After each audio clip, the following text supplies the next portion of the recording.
അതെ മനു, ഇന്നലെയാണ് ഈ പെരുമ്പാവൂരിൽ പെരിയാർ വാലി കനാലിൽ കുളിക്കാനിറങ്ങിയ 3 വിദ്യാർത്ഥികൾ ഒഴുക്കിൽപ്പെട്ടത്. 3 പേരിൽ 2 പേർ ഇന്നലെ തന്നെ മരിച്ചു. മൂന്നാമത്തെ ആൾ ആയിരുന്നു ഈ എമിൽ സുനിലിനെ ഉടൻ തന്നെ കോതമംഗലത്തെ സ്വകാര്യ ആശുപത്രിയിലേക്ക് എത്തിച്ചു.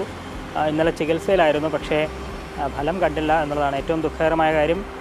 ചികിത്സയെ കഴിവ് ഇന്ന് പുലർച്ചെ 2:50 എമിൽ മരിച്ചു എന്നുള്ളതാണ് ഏറ്റവും ദുഃഖകരമായ കാര്യം.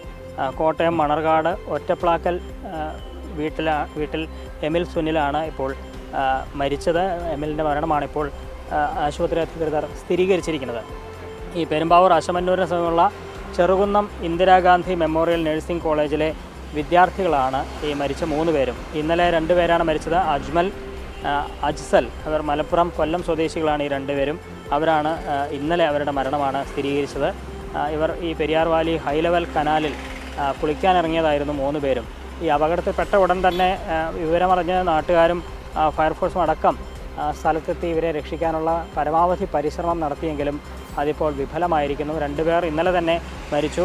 മൂന്നാമത്തെ ആൾ ഈ എമിൽ വെന്റിലേറ്ററിൽ ചികിത്സയിലായിരുന്നു. കോതമംഗലത്തെ സ്വകാര്യ ആശുപത്രിയിൽ വെന്റിലേറ്ററിലായിരുന്നു എമിൽ ഉണ്ടായിരുന്നത്. ഇന്നിപ്പോൾ എമിലും മരണത്തിന് കീഴടങ്ങിയിരിക്കുകയാണ്. മനു.